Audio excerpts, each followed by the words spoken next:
दोस्तों बहुत सारे बच्चे ऐसे हैं जो यूपीएससी सिविल सर्विस एग्जाम के साथ यूपीएससी ईपीएफओ के एपीएफसी और ईओ एग्जाम की प्रिपरेशन भी करते हैं और वो जानना चाहते हैं कि भाई इन एग्जाम्स के बीच में की डिफरेंसेस क्या हैं, ताकि उनको क्लैरिटी मिले कि उनको किन एग्जाम्स की तरफ अप्रोच करना चाहिए। तो इस वीडियो में मैं आप लोगों को कुछ पैरामीटर के बेसिस पे इन तीनों एग्जाम्स के बीच में की डिफरेंसेस बताने वाला हूं।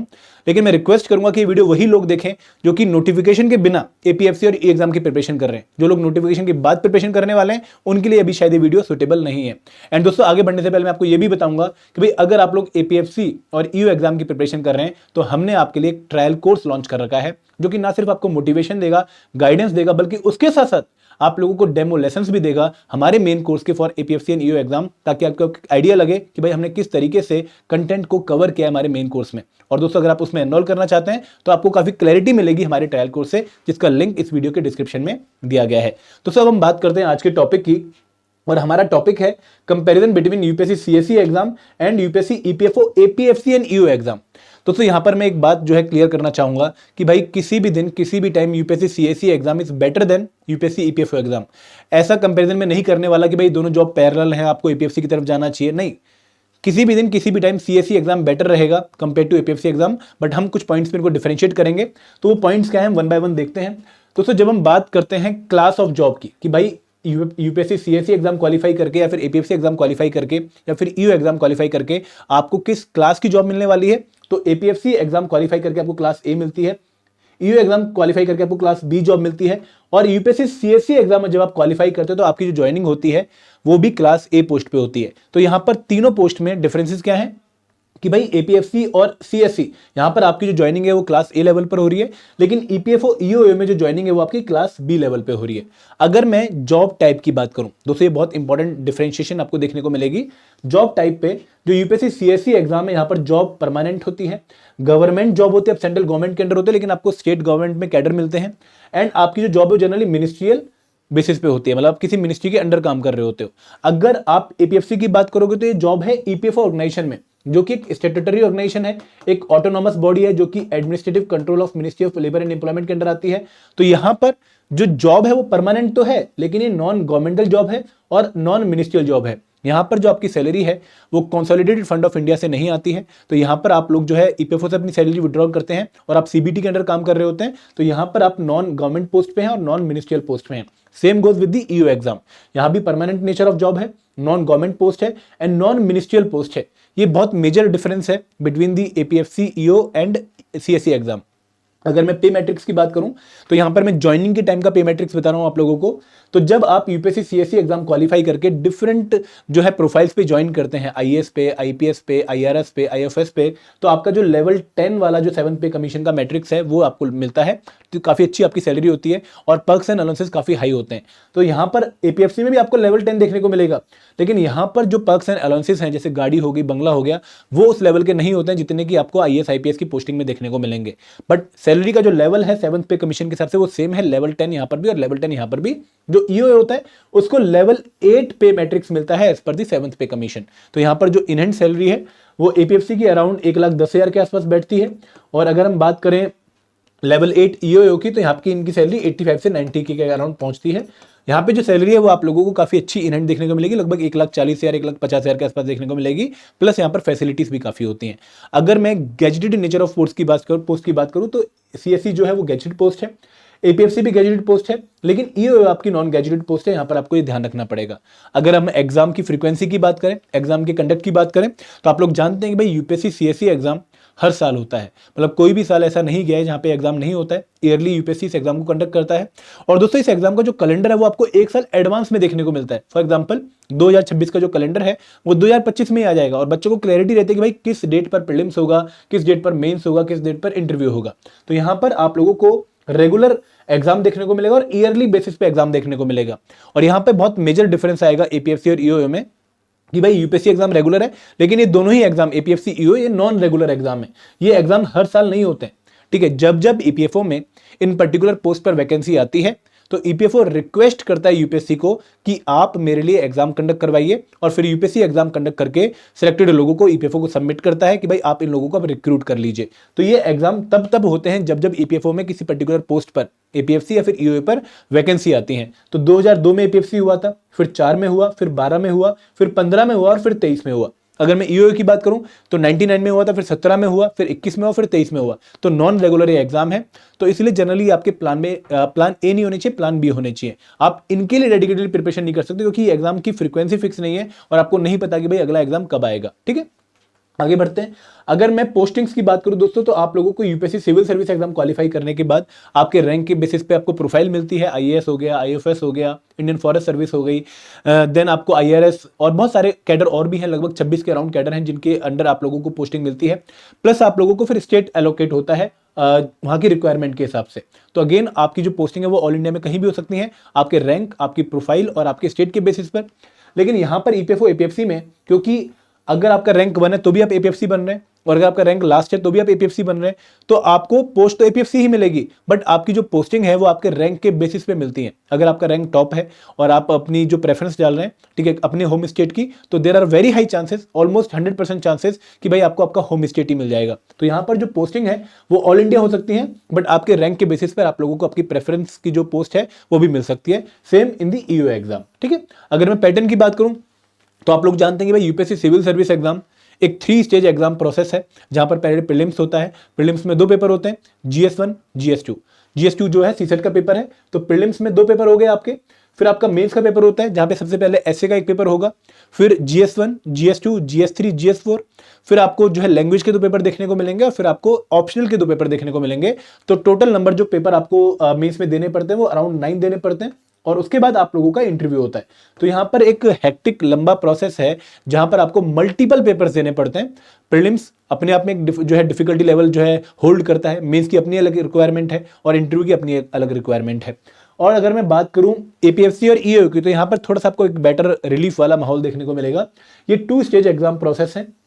यहाँ पे सबसे पहले एक रिक्रूटमेंट टेस्ट होगा जो कि एक ऑब्जेक्टिव पेपर है, ठीक है, रिटन पेपर नहीं है, डिस्क्रिप्टिव पेपर नहीं है, ऑब्जेक्टिव पेपर है, फिजिकल पेपर होता है, आप लोगों को सेंटर पे जाके पेपर देना पड़ेगा। और रिक्रूटमेंट टेस्ट क्वालिफाई करने के बाद आपको सीधा इंटरव्यू देने का मौका मिलेगा, बीच में कोई इंटरमीडिएट मेंस स्टेज नहीं है। तो यहाँ पर रिक्रूटमेंट टेस्ट और फिर सीधा interview, same in the EO exam, recruitment test और सीधा इंटरव्यू। तो ये इन एग्जाम्स की सबसे खास बात है कि भाई आपको multiple 3 stages exam process follow नहीं करना पड़ रहा है, आपको सिर्फ 2 स्टेज एग्जाम प्रोसेस फॉलो करना पड़ रहा है, जहां पर एक ऑब्जेक्टिव पेपर क्वालिफाई करने के बाद आप सीधा इंटरव्यू स्टेज पे जा रहे हैं। एंड दोस्तों यही कारण है कि भाई ये एग्जाम यूपीएससी वालों को काफी फेवरेबल लगता है, क्योंकि जो बच्चे यूपीएससी में बार बार प्रीलिम्स क्वालिफाई करने के बाद इस स्टेज पे अटकते हैं, मेंस स्टेज पे अटकते हैं, उनके लिए जो है यहाँ पे रिक्रूटमेंट टेस्ट के बाद सीधा इंटरव्यू देने का मौका मिल जाता है उनको, तो यहाँ पे सिलेक्शन के चांसेस उनके बढ़ जाते हैं। तो इसलिए जब हम सिलेक्शंस देखते हैं, अगर आप लास्ट टाइम एपीएफसी में 159 पोस्ट की सिलेक्शन देखें तो देयर वर अराउंड 100 स्टूडेंट्स जो कि हमें यूपीएससी बैकग्राउंड के देखने को मिलते हैं, क्योंकि उनके सिलेक्शन के चांसेस ज़्यादा हो जाते हैं यहाँ पे, क्योंकि उनकी प्रिपरेशन अच्छी होती है, प्रीलिम्स वहाँ पे वो क्वालिफाई कर रहे हैं तो उनको यूपीएससी का पेपर का अंदाजा भी हो जाता है, तो वो एक्सपीरियंस उनका यहाँ पे काम आता है। तो अगर मैं नंबर ऑफ एलिजिबिलिटी की बात करूँ तो यूपीएससी एग्जाम में कोई भी ग्रेजुएट जो है वो फॉर्म फिल कर सकता है, और अगर आप जनरल कैटेगरी से बिलोंग करते हैं तो आप 21 से लेकर 32 की एज लिमिट तक जो है एग्जाम दे सकते हैं। 6 अटेम्प्ट आपको जो है इन एज लिमिट के अंदर आपको जो है खत्म करने पड़ेंगे। और अगर हम ओबीसी की बात करें तो 3 साल की रिलैक्सेशन है, एससी एसटी के लिए 5 साल की रिलैक्सेशन है, पर्सन विद बेंचमार्क डिसेबिलिटी के लिए 10 साल की रिलैक्सेशन है। तो यहां पर आपकी एज लिमिट 21 से 30 है अगर मैं जनरल कैटेगरी वालों के लिए बात करूं। अगर मैं एपीएफसी की बात करूं तो यहां पर अगेन जो मेन क्वालिफिकेशन है वो ग्रेजुएट है, कि भाई अगर आप लोगों ने फॉर्म फिल करना है तो आपकी ग्रेजुएशन कंप्लीट होनी चाहिए। बट यहां पर जो एज लिमिट है वो 21, मतलब इन्होंने मेंशन नहीं करी कि मिनिमम एज लिमिट नहीं है दोनों ही एग्जाम्स में, लेकिन मैक्सिमम एज लिमिट 35 है, कि भाई आप 35 की एज तक इस पर्टिकुलर एग्जाम की फॉर्म फिल कर सकते हो अगर आप जनरल कैटेगरी से बिलोंग करते हो। ओबीसी वाले 38 तक, एससी एसटी वाले 40 तक और पर्सन विद बेंचमार्क डिसेबिलिटी 45 तक। अगर मैं ईओ की बात करूं तो यहां पर जनरल कैटेगरी वाले 30 तक, एससी एसटी 35 तक, ओबीसी 33 तक और जो पर्सन विद बेंचमार्क डिसेबिलिटी है वो 40 तक। तो दोस्तों यहाँ पर एज लिमिट वेरी करती हैं, और यहाँ पर यूपीएससी वाले अगेन एपीएफसी की तरफ क्यों इंक्लाइंड होते हैं, क्योंकि उनके अगर जब यहाँ पर अटेम्प्ट खत्म हो जाते हैं तो उनको ये एग्जाम देने का मौका मिलता है, क्योंकि 3 साल की एज लिमिट अभी भी यहाँ पर जो है उनकी बरकरार रहती है। अब दोस्तों अगर मैं नंबर ऑफ अटेम्प्ट की बात करूं तो यूपीएससी ने आपके नंबर ऑफ अटेम्प्ट फिक्स कर रखे हैं subject to your eligibility condition, कि भाई अगर आप 21 से 32 के बीच में हैं तो आप 6 बारी एग्जाम दे सकते हैं। 32 अगर आपकी एज हो गई है और आपने पहले एक ही अटेम्प्ट दिया था तो आपके 5 अटेम्प्ट जो है नलीफाई हो गए, आप उनको अब जो है फर्दर जो है नहीं दे सकते। तो यहाँ पर 6 अटेम्प्ट है for general category subject to this age limit, 9 for OBC subject to the age limit and no limit for SC and ST and person with benchmark disability subject to their age limit। तो यहां पर attempts fix कर रखे हैं एक तरह से इन्होंने। अगर मैं एपीएफसी की बात करूं तो दोस्तों इस पर्टिकुलर लिमिट तक 35 की एज तक अगर ये एग्जाम 10 बार भी आता है तो आप 10 के 10 बार इस एग्जाम के लिए अप्लाई कर सकते हो, लेकिन अगर एक बार आया है तो आप एक बार अप्लाई कर पाओगे। तो अटेम्प्ट कोई फिक्स नहीं कर रखे, subject to your age limit, जितनी बार भी एग्जाम आएगा आपकी एज लिमिट के दौरान तो आप इस एग्जाम के लिए अप्लाई कर सकते हो। उन्होंने कोई रूल नहीं रखा हुआ कि 2, 3, 4 इतनी बार एग्जाम दे पाओगे, नहीं, आप जितनी बार भी आपके सामने एग्जाम आ रहा है आप दे पाओगे। फॉर एग्जाम्पल, अगर कोई बच्चा 2015 में ग्रेजुएशन कंप्लीट करके बैठा था और 2015 में एपीएफसी एग्जाम आया और उसकी एज थी वहां पर 21 ईयर, ठीक है, तो वो एग्जाम दे सकता था, उसकी ग्रेजुएशन कंप्लीट थी और उसने 2015 में फॉर्म फिल कर दिया, एग्जाम दे भी दिया, उसका सिलेक्शन नहीं हुआ। फिर 2023 में 8 साल बाद ये एग्जाम आया, तब इसकी एज होगी 29, ठीक है। अब ये एग्जाम अगेन दे सकता है क्योंकि नंबर ऑफ अटेम्प्ट की कोई लिमिट नहीं है। अभी एग्जाम अगर 2025 में आएगा तो इसकी एज होगी 31, तब भी एग्जाम दे सकता है। अगर 2027 में एग्जाम आया तो भी एग्जाम दे सकता है। तो सब्जेक्ट टू 35 ये जितनी बार भी एग्जाम आएगा उतनी बार एग्जाम दे सकता है। अगर मैं जॉब स्टेटस की बात करूं दोस्तों, तो आप लोग जानते हैं कि सिविल सर्विस एग्जाम का जो स्टेटस है वो बहुत हाई है। अगर आप ये जॉब क्वालिफाई करते हैं, आईएएस बनते हैं, आईपीएस बनते हैं, तो समाज में बहुत रुतबा है, बहुत रिस्पेक्ट है। आप डीएम बनते हैं, आप डीएसपी बनते हैं, आप जो है रेवेन्यू ऑफिसर बनते हैं, तो बहुत अच्छी अच्छी जॉब प्रोफाइल आपको देखने को मिलती है। इनकी समाज में बहुत इज्जत है। मतलब आप लोग जानते हैं कि जो सीएससी एग्जाम है, this is one of the best exam in India, और यहाँ पर जब आप ये जॉब क्वालिफाई करते हो तो आप इंडिया की हाईएस्ट पोजीशन पे जाते हैं। तो ये तो वेरी वेरी गुड जो है पोस्ट है। एपीएफसी अगेन एक अच्छी पोस्ट है क्योंकि आप लोग असिस्टेंट प्रोविडेंट फंड कमिश्नर बन रहे हैं। तो दोस्तों अगेन एक रेपुटेटेड जो है प्रोफाइल आप लोगों को देखने को मिलेगी। ये ठीक ठाक है क्योंकि यहाँ पर ऑफिसर पोस्ट पे आप जा रहे हैं, यहाँ पे आप कमिश्नर पोस्ट पे जा रहे हैं, और यहाँ पर तो आप जो है एडमिनिस्ट्रेटिव पोस्ट पे जा रहे हैं, काफी हाई लेवल की। अगर मैं जॉब प्रोफाइल की बात करूँ, आप आईएएस बनते हैं, आईपीएस बनते हैं, आईएफएस बनते हैं, बहुत सारी प्रोफाइल आपको देखने को मिलेंगी depending on your rank and depending on your preference. यहाँ पर आपको असिस्टेंट प्रोविडेंट फंड कमिश्नर की डेजिग्नेशन मिलेगी और वहां पर आपको enforcement officer and account officer की डेजिग्नेशन मिलेगी। तो ये पूरे की डिफरेंसेस हैं between APFC, EOO and UPSC exam. और दोस्तों आपको अब एक फेयर आइडिया लग गया होगा कि भाई कैसे ये एग्जाम वेरी करते हैं। और दोस्तों इन एग्जाम्स के बीच में कुछ सिमिलरिटी भी है, जैसे लगभग 70% सिलेबस आप लोगों को ओवरलैप देखने को मिलेगा between CSC exam and APFC and EO exam. तीनों ही एग्जाम यूपीएससी कंडक्ट करवाता है, तो ये कुछ सिमिलरिटी है जिनका आपको ध्यान भी रखना है। और बहुत सारे बच्चे यूपीएससी वाले ही इन एग्जाम्स को क्वालिफाई करते हैं। दोस्तों अगर आपका इंटरेस्ट एपीएफसी और ईओ एग्जाम में बन रहा है तो मैं आपको बता दूं कि भाई ये बहुत ही अच्छे, बहुत ही क्वालिटी प्लान बी है for UPSC civil service aspirant. क्यों प्लान बी अच्छे हैं? क्योंकि दोस्तों पहली बात कि 70% सिलेबस ओवरलैप कर रहा है, this is the first condition, जो कि रिक्वायरमेंट भी होती है जब आप प्लान बी चूज करते हो। भाई सिलेबस ओवरलैपिंग बहुत तगड़ी होनी चाहिए। जब आप लक्ष्मीकांत पढ़ रहे हो, आप जब रमेश सिंह पढ़ रहे हो, जब आप एनसीईआरटी पढ़ रहे हो, आप जब जनरल साइंस पढ़ रहे हो, ठीक है, जब आप स्पेक्ट्रम पढ़ रहे हो, जब आप क्वांट पढ़ रहे हो, जब आप रीजनिंग पढ़ रहे हो, तो वो सारी की सारी प्रिपरेशन आपकी एपीएफसी एग्जाम और ईओ एग्जाम में भी काम आने वाली है। तो इसलिए एक अच्छे प्लान भी है यूपीएससी सीएससी के एपीएफसी एंड ईओ। दूसरी कंडीशन क्या है कि भाई अगर आप लोग यूपीएससी एग्जाम क्वालिफाई नहीं कर पा रहे हैं और आप लोगों को एक अच्छा रुतबा नहीं मिल पा रहा है, तो ये जॉब अगेन आपको एक अच्छा रुतबा दिलवाएंगी in the form of PF commissioner and in the form of enforcement officer, account officer. तो आपका जॉब स्टेटस बहुत डाउन नहीं जाता है इन जॉब को क्वालिफाई करने के बाद, अच्छे लेवल पे ही रहता है। दोस्तों सैलरी बहुत अच्छी है, 1,10,000 80,000 के आसपास, तो काफी अच्छी आपको जो है पर्क्स एंड अलाउंसेस भी देखने को मिलेंगे, सैलरी भी देखने को मिलेगी। देन दोस्तों डिसीजन मेकिंग पावर भी है। आप यूपीएससी सीएससी एग्जाम क्यों क्वालिफाई करना चाहते हैं? क्योंकि आप पब्लिक सर्विस करना चाहते हैं, आप लोगों की भलाई करना चाहते हैं पावर आने के बाद। लेकिन यहां पर भी आपके पास मौका है, क्योंकि ईपीएफओ क्या है? एक सोशल सिक्योरिटी ऑर्गेनाइजेशन।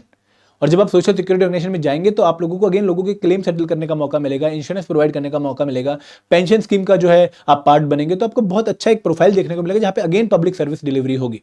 आप ईओ जब बनते हैं तो आप पीआरओ बनते हैं, पब्लिक रिलेशन ऑफिसर, तो काफी अच्छा इंटरेक्शन रहता है विद दी पब्लिक, तो आपको यहां पर भी मौका मिलेगा उस पर्टिकुलर लाइफ को जीने का। एंड दोस्तों एक और बात कि भाई इस पर्टिकुलर जॉब पे एपीएफसी और ईओ में आपको जॉब सेटिस्फेक्शन काफी हाई मिलने वाली है, अच्छा वर्क लाइफ बैलेंस है और पॉलिटिकल इंटरफेरेंस नहीं है। तो अगेन ये जॉब अच्छा प्लान भी है for UPSC CSC exam.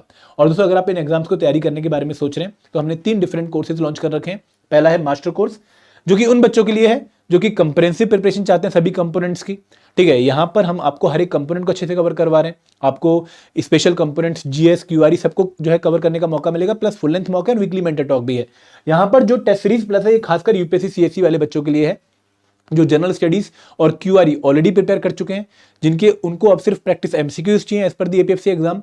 But जो स्पेशल कंपोनेंट जो यूपीएससी सीएससी में नहीं आते हैं, अकाउंट्स हो गया, लेबर लॉ हो गया, आईआर हो गया, तो वो इनको यहाँ पे अलग से हम कवर करवाएंगे अच्छे से। तो ये कोर्स फेवरेबल है फॉर दोज स्टूडेंट जो कि यूपीएससी सीएससी एग्जाम की तैयारी कर रहे हैं, और टेस्ट सीरीज है उन बच्चों के लिए जिन्होंने एक बार प्रिपरेशन कर ली है और अब जो सिर्फ जो है टेस्ट देकर अपनी प्रिपरेशन को निखारना चाहते हैं, अपना स्टेटस इंप्रूव करना चाहते हैं। तो दिस वाज द वीडियो जहां पे मैं कंपेयर कर रहा था डिफरेंट पैरामीटर के बेसिस पे सीएससी एग्जाम को with EPFO, APFC and EO exam. दोस्तों अगेन मैं आपको बता दूं कि भाई CSC exam is any day any time higher than APFC and EO exam. Thank you very much.